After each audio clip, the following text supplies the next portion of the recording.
Plenary General Council, Otoi, 1 to 20 February 2020. Discernment, communion, peripheries. Calls, promises, and challenges.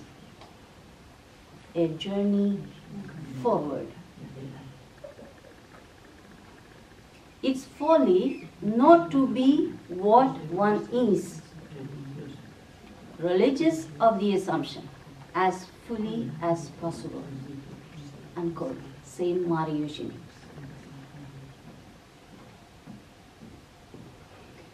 Very dear sisters, this is our first CGP after General Chapter 2018. And it gives me immense joy to address you on this auspicious day as we begin our journey together to strengthen our bonds, to reread our experiences, to address our major concern, and to dream together for the future.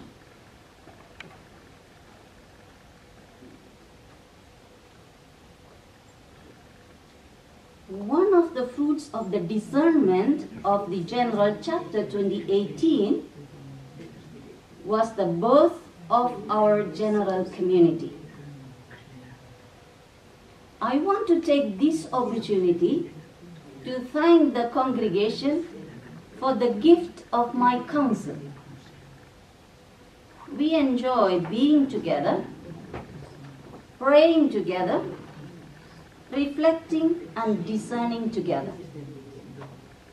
It's indeed a blessing and God's special gift for me and for the congregation. This does not mean that we have no difficulties. We do have our own fragilities. In fact, we are so different from one another.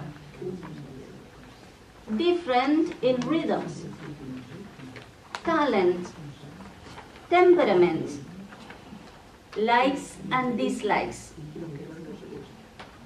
But what helps us remain united are our kindness, our mutual appreciation and respect for each one's role,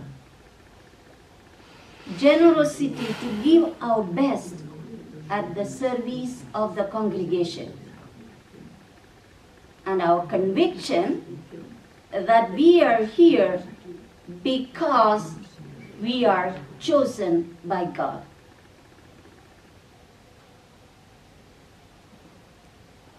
This experience of communion is a source of grace for me.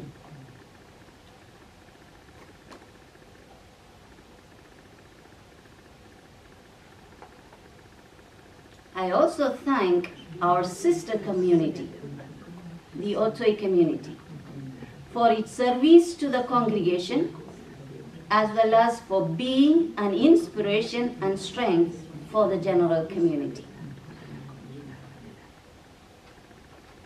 The past 18 months have been a period of much learning for me. I have been discovering the congregation from within, from the center to the provinces or region, and vice versa. I have learned many things from my counsel, from sharing with the sisters, bursars, provincials, as well as in and through the canonical visits, various sessions, celebrations, committees, commissions, and our mutual exchanges.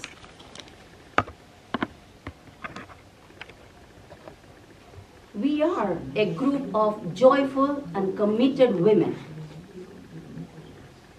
known for our simple hospitality, sisterly sharing and dealings, and mission of transformative education, formal and informal. In spite of some difficulties, in some places, in general, there is a mutual sense of affection and appreciation between the sisters and our mission partners, whether they are lay, religious, or clergy.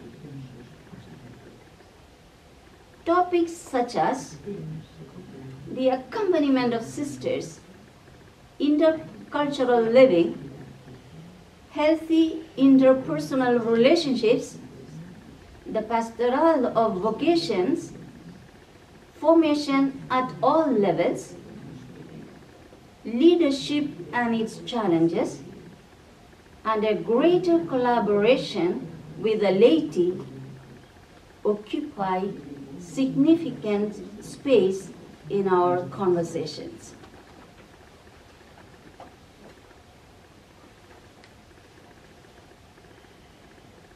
We live in a rapidly changing world, an evolving multicultural and multi-religious environment.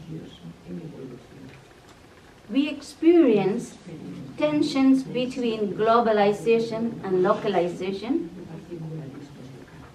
internationality and inculturation, secularized culture and longings for meaningful spirituality.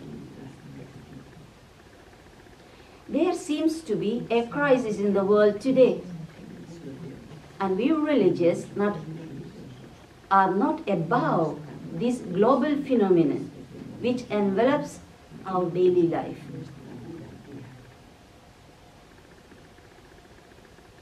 How do we redefine ourselves and make our presence, our identity and mission a source of healing and integration in a wounded, broken, and divided world?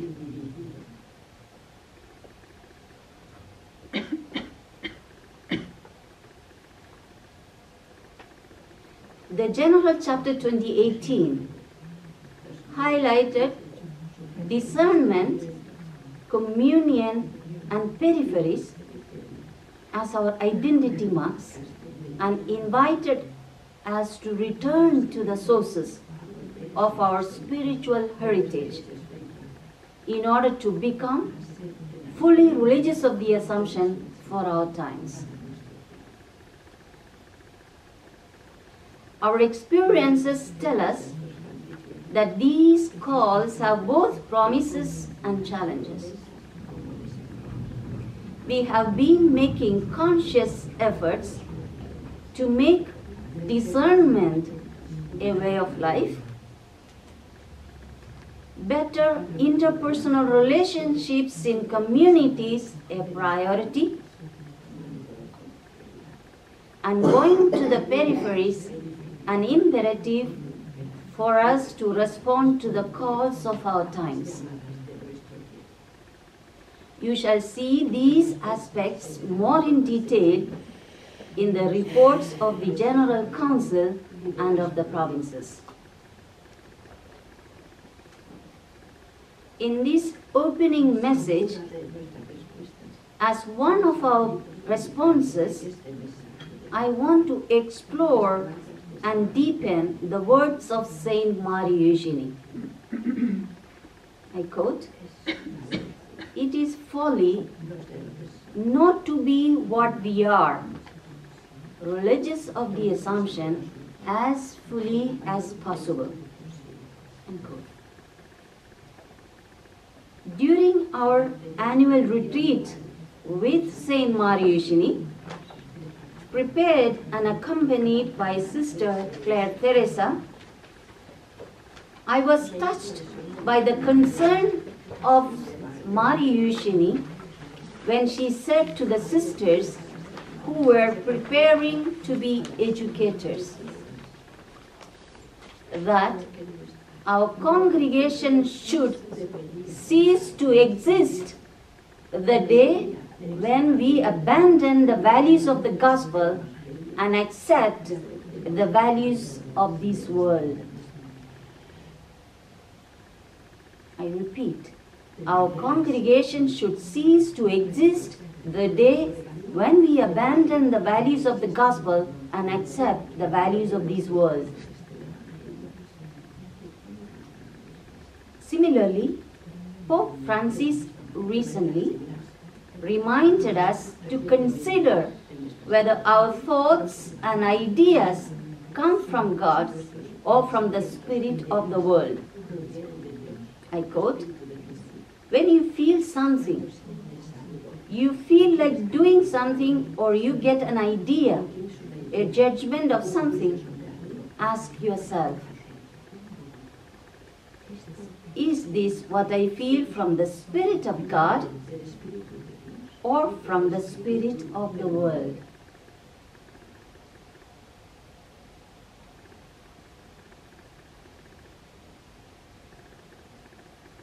We have not abandoned the values of Jesus and the gospel,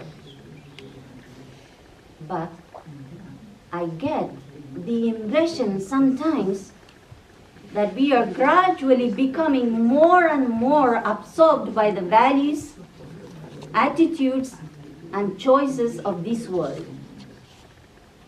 It is also a concern that sometimes we do wonderfully well in our apostolic field, but we cannot live together in community. Or we are very faithful to our daily prayers, but we cannot be kind enough to one another in community.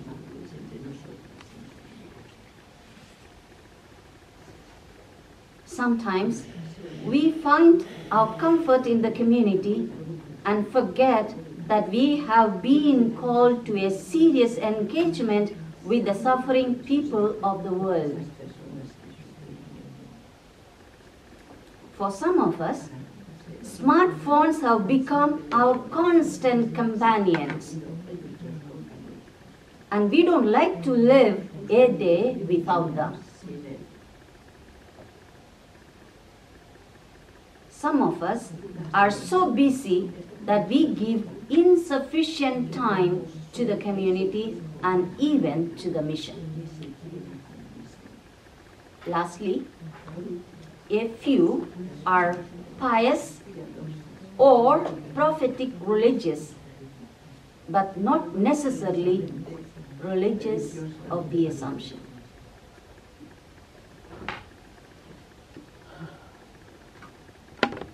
If so, what makes us religious of the Assumption? What does it mean to be a religious of the Assumption today? In this context, I would like to talk about an Assumption culture or an Assumption way, which in a certain manner transcends and at the same time integrates our individual cultures. This culture will have diverse manifestations or different phases in each province.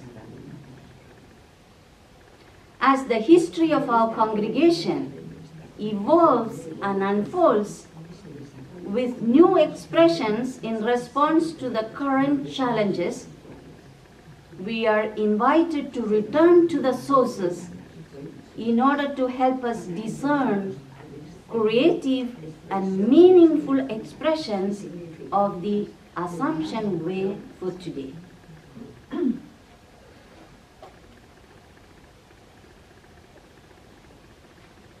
The RA charism is a gift to the church. It is our task to remain deeply rooted in our Assumption heritage and to make our presence, our way of life and mission meaningful and relevant. The metaphor that comes to my mind is a flying kite and its string. If we think the string is keeping a kite from flying higher, we are mistaken. The truth is that the string helps the kite stay up high and in place in spite of being pulled in different directions by the wind. In our pursuit of freedom and autonomy, we sometimes snap the string of God's will as found in our rule of life, our common policies and decisions, and in our charism and heritage. We forget that the more strongly connected we are, the higher we can fly. True freedom is basically the possibility to be fully oneself, RA, identity and mission. Moreover, it is the legacy of Saint Marie Eugenie that binds us together beyond the borders of race, class, color and nationality.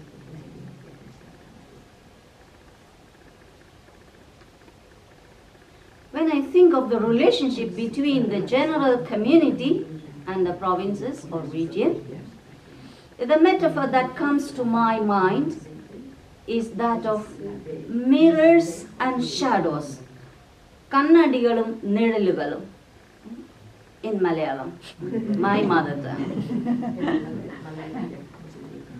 Because in Malayalam, the term nizhal, shadow, is a neutral term. As a metaphor, the word shadow here has a positive meaning and symbolizes a benevolent accompaniment that never abandons.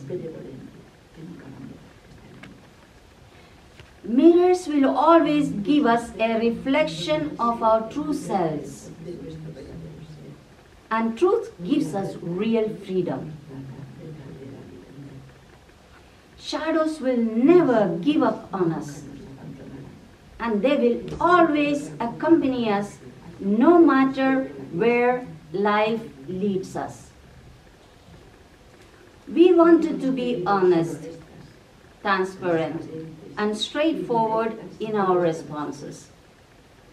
On the other hand, we try to be closer to you in accompanying you with our affection, ongoing reflections and prayers, upholding the well-being of the provinces or region as well as the common good of the congregation. Yes, we have realized the truth sometimes hurts.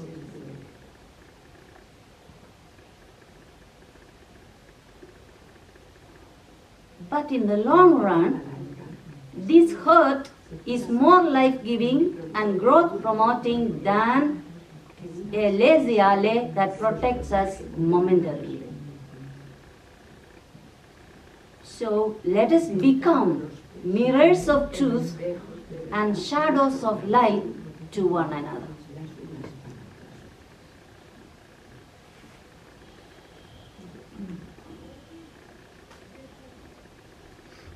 We need to continue our ongoing search for meaning and relevance, which implies not only restructuring but constant renewal. It seems imperative to have a mindset focused on integration, inclusion, wholeness, and holiness. In this journey, we need to combine kindness and firmness, centers and peripheries, space for creativity and norms for boundaries.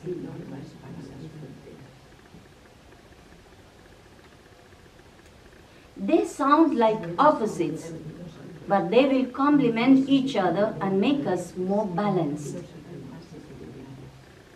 I would add my hope that our contemplative experience lead to personal conversion, and that our community living impel us to prophetic mission. Let us therefore reclaim and hold fast to our rich heritage as we discern and appropriate new and creative expressions of the Assumption way or the Assumption culture for our times.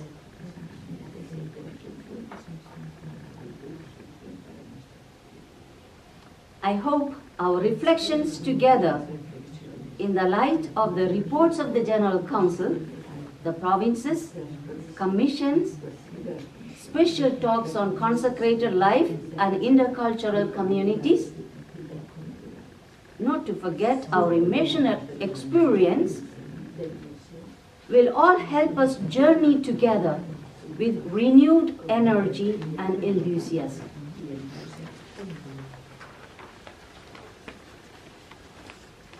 With deep sense of joy and hope,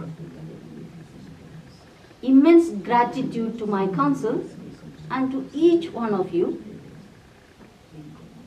and in communion with each and every sister in the congregation, I open the General Plenary Council 2020.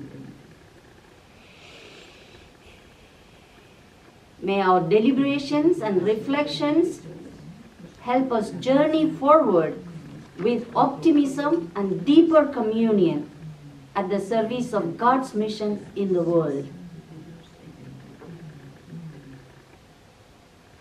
May God bless our journey.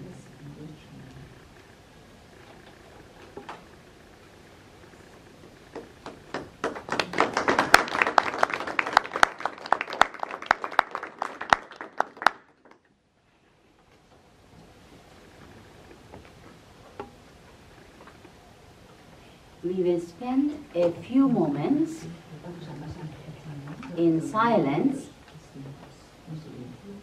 and then we will have an echo or sharing. What word or phrase touched you or resonates with you? What word or phrase touched you or resonates with you?